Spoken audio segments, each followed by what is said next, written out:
आजकल हर जगह सिर्फ एक ही चीज का शोर हो रहा है कि चांदी 4 लाख का आंकड़ा पार कर चुकी है।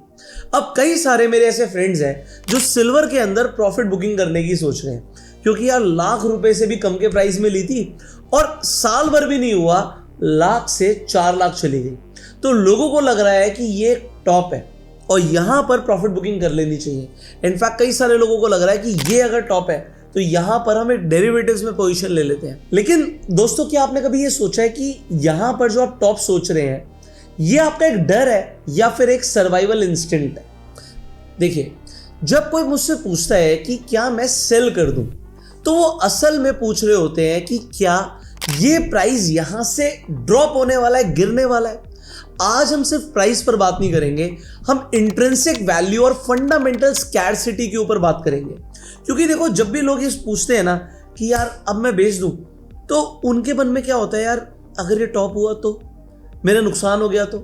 इसके ऊपर आज हम बात करेंगे। देखिए, सिल्वर को सिर्फ एक इन्वेस्टमेंट मत समझिए, ये एक इंडस्ट्रियल कमोडिटी है जो कि गायब हो रही है। कैसे, ये मैं आपको समझाता हूं। आपको समझना है 85% रूल को। सिल्वर सिर्फ 15% इन्वेस्टमेंट में जा रहा है। 85% solar panels, electronics, medical devices में कंज्यूम होता जा रहा है। अब देखो, यहां पर गोल्ड हमेशा रिसाइकल होकर वापस आ जाता है, लेकिन सिल्वर किसी स्मार्टफोन या सोलर पैनल में लग जाती है तो उसे रिसाइकल करना इतना महंगा पड़ता है कि लोग स्मार्टफोन को, सोलर पैनल्स को फेंक देते हैं, रिसाइकल नहीं करते। अब क्योंकि रिसाइकल नहीं कर रहे तो सिल्वर मार्केट से हमेशा के लिए खत्म हो जाता है।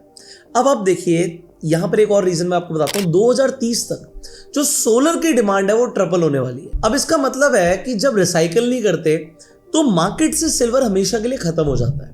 अब यहां पर आ जाता है एक और पॉइंट कि सोलर की जो डिमांड है वो 2030 तक ट्रिपल होने वाली है। जितना सिल्वर टोटल माइन हो रहा है वो डिमांड के मुकाबले से 1/3 ही है, और गवर्नमेंट ने ग्रीन एनर्जी का कमिटमेंट किया है। तो सिल्वर का प्राइस चाहे जो भी हो, उन्हें सिल्वर चाहिए होगी सोलर पैनल्स के लिए। अब आप सोचिए, अगर डिमांड 140 से 150% है और सप्लाई उतनी है नहीं, कोई पुरानी वाली है, तो इन्वेंट्रीज खत्म होगी तो क्या होगा? जब इन्वेंट्री नहीं बचेगी, सिल्वर चाहिए गवर्नमेंट को, सोलर एनर्जी के प्रोजेक्ट्स के लिए सिल्वर चाहिए, आपके स्मार्टफोन के लिए सिल्वर चाहिए, और सिल्वर रिसाइकल होकर वापस भी नहीं आ रही, तो क्या होने वाला है प्राइस का? देखो, बहुत से लोग सोचते हैं कि जब प्राइस बढ़ेगा तो माइनिंग भी बढ़ जाएगी। आप गलत सोच रहे हो। लगभग 75% सिल्वर एक बाय प्रोडक्ट है। इसका मतलब है कि सिल्वर जो निकल रहा है वो अपनी खुद की माइन से नहीं, कॉपर, लेड, जिंक के साथ एज अ बाय प्रोडक्ट निकल रहा है। अब अगर कॉपर का प्राइस उतना नहीं बढ़ा तो जो माइनिंग कंपनीज है वो कॉपर की भी नई माइंस नहीं लगाएंगी, तो सिल्वर भी उतना नहीं निकलेगा। डिमांड है, बट जो सप्लाई है ना वो डिपेंडेंट है बहुत सारे फैक्टर्स पर। और एक और चीज मैं बताऊं, जब बाय प्रोडक्ट जो निकल रहा है सिल्वर का, जैसे जैसे माइनिंग और होती जा रही है तो अब वो क्वालिटी का सिल्वर नहीं निकल रहा जो एग्जैक्टली चाहिए होता है, तो और ज्यादा रिफाइनरी करनी पड़ती है, और ज्यादा कॉस्टिंग बढ़ रही है सिल्वर को निकालने की। अब बात करते हैं उस खतरे की जो सिस्टम के अंदर छुपा है, और उस खतरे का नाम है डेरिवेटिव्स, फ्यूचर्स एंड ऑप्शंस। दुनिया में हर एक आउंस फिजिकल सिल्वर के पीछे 300 से 1000 पेपर कॉन्ट्रैक्ट्स ऑलरेडी हैं। यह सिस्टम सिर्फ तब तक चल सकता है जब तक लोग कैश में सेटल कर रहे हैं। जिस दिन लोगों ने बोला भैया फिजिकल सिल्वर दे दो, मुझे तो सिल्ली चाहिए, उस दिन ये पूरा सिस्टम कोलैप्स हो जाएगा। देखो, 2021 में भी यही हुआ था। निकल मार्केट के अंदर, जो निकल है वो भी एक मेटल है, उसके अंदर जब लेवरेज अनवाइंड हुई तो बहुत ज्यादा वॉलेटिलिटी बढ़ गई थी। तो सिल्वर के अंदर भी सेम चीज हो सकती है। अब बात करते हैं उस टूल के बारे में, उस मेथड के बारे में जो हमें ये बताता है कि सिल्वर महंगा है या गोल्ड महंगा है, और इसे हम बोलते हैं गोल्ड टू सिल्वर रेशियो। देखो, अभी मैं करंट सिचुएशन बताता हूं। अभी जो रेशियो चल रहा है वो 1:46 का चल रहा है इंटरनेशनली। देखो, ह्यूमन हिस्ट्री के अंदर ये रेशियो 1:10 से 1:15 के बीच में ही रहा है। बट जब पेंडेमिक आया था 2020 के अंदर, पेंडेमिक वो टाइम था जब ये रेशियो 1:125 चला गया था। अब वो आप कह सकते हो कि इस पूरी सेंचुरी का सबसे बड़ी अपॉर्चुनिटी थी सिल्वर खरीदने की। बट आज सिल्वर सस्ता नहीं है, बट अंडर वैल्यूड जरूर है। अब मैं आपको एक और चीज बताता हूं। अभी जो करंट इन्वेंट्री चल रही है ना, मतलब फिजिकल सिल्वर की शॉर्टेज है मार्केट में, जो गोल्ड टू सिल्वर रेशियो है वो आपको 46 का दिखा रहा है। बट पता है आपको होना क्या चाहिए? ये 4.6 होना चाहिए।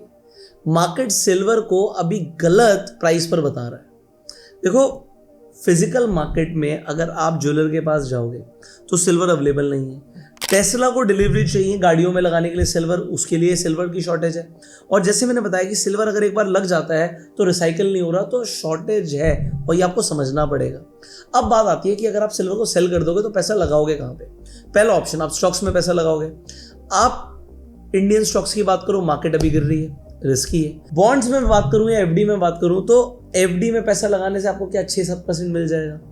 बट अगर आपने बोला कि मैं बेच देता हूं, कैश आ जाएगा मेरे पास, तो कैश तो इन्फ्लेशन की वजह से हर साल परचेजिंग पावर को लूज कर रहा है। सिल्वर के पास फंडामेंटल सपोर्ट है और आपके पास कोई काउंटर पार्टी रिस्क नहीं है अगर आपके पास फिजिकल सिल्वर है तो अगर आपने सिल्वर की डिलीवरी मांग ली तो वैसे ही मार्केट के अंदर आपको पता है पेपर कॉन्ट्रैक्ट ज्यादा है।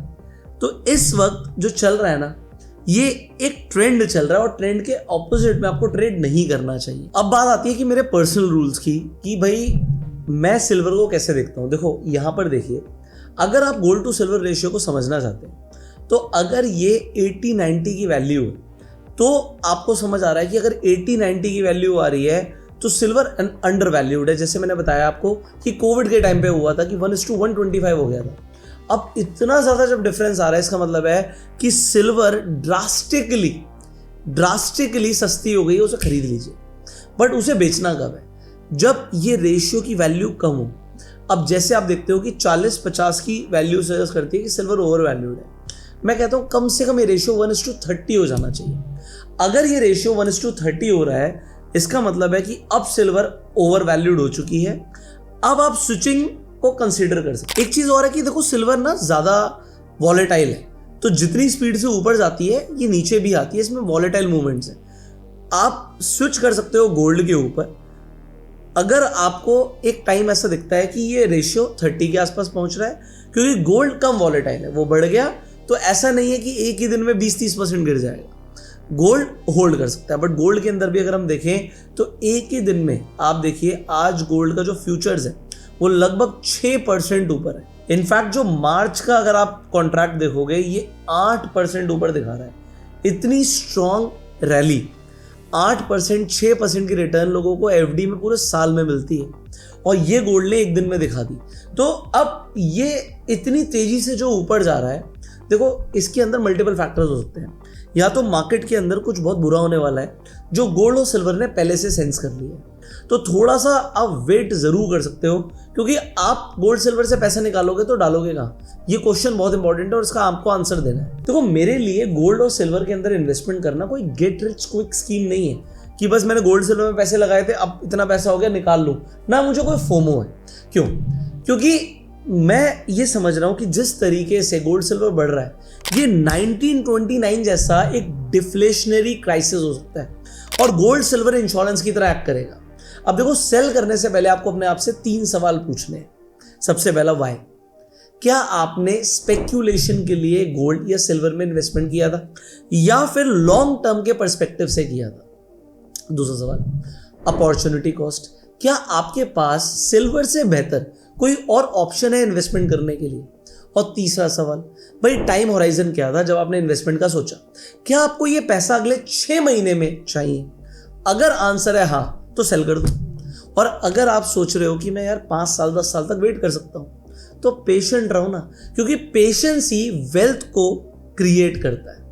अब देखो आपका क्या प्लान है? आप सिल्वर होल्ड करने वाले हो, बेचने वाले हो, सिल्वर के ETFs में इन्वेस्टमेंट करने वाले हो? कमेंट करके जरूर बताइएगा। देखो अगर आप गोल्ड सिल्वर में इन्वेस्टमेंट करना चाहते हो तो आप सीधा गोल्ड ETF या गोल्ड बीज इस तरीके से आप लिख सकते हो। जैसे मैं यहाँ पे गोल्ड बीज लिखता हूँ, अब देखिए जैसे गोल्ड बढ़ा तो गोल्ड बीज का भी भाव आपको ऊपर दिख रहा है 146 रुपीज का। इसी तरीके से गोल्ड के कई सारे ETFs हैं, जैसे गोल्ड केस, ठीक है, तो ये आपको दिख जाएगा सिर्फ और सिर्फ 27 रुपए का, ये भी 7% ऊपर है। और इसी तरीके से अगर आपको सिल्वर के ETF में इन्वेस्ट करना है तो जैसे मैंने लिखा सिल्वर केस, तो यहां पर आपको दिख रहा है 37 रुपीज का, आप इसमें इन्वेस्टमेंट कर सकते हो। अब ये ETF के अंदर आप SIP भी कर सकते हो और उसके लिए आपको चाहिए होगा एक फ्री डीमैट अकाउंट। आपको फ्री डीमैट अकाउंट का लिंक डिस्क्रिप्शन और पिन कमेंट में मिल जाएगा। आप जाके अपना डीमैट अकाउंट खोल सकते हो। और 27 रुपये में गोल्ड और 37 रुपीज़ में सिल्वर खरीद सकते हो।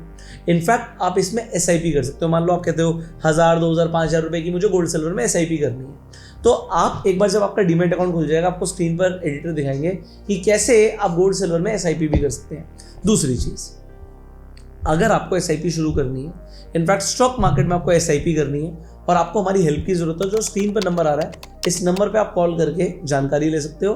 आप कॉल करके आप बात कर सकते हो अगर आपको SIP शुरू करनी है तो। अब मैं आपको बताना चाहता हूं कि अगर आप ट्रेडिंग में इंटरेस्टेड हो तो हमारी एक 5 दिन की वर्कशॉप होती है, हर महीने होती है। फरवरी की वर्कशॉप 2 फरवरी से शुरू हो रही है। रात को 8 से 10 का टाइमिंग होगा।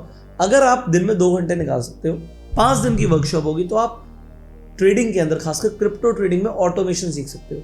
आपकी ट्रेडिंग 24/7 होगी और इस 5 दिन की ट्रेनिंग के अंदर आपको यह समझ आएगा कि आपकी कोई भी स्ट्रैटेजी, कोई भी इंडिकेटर, कोई भी प्राइस एक्शन आप ऑटोमेट कर सकते हो, तो आपको स्क्रीन पर बैठना नहीं पड़ेगा।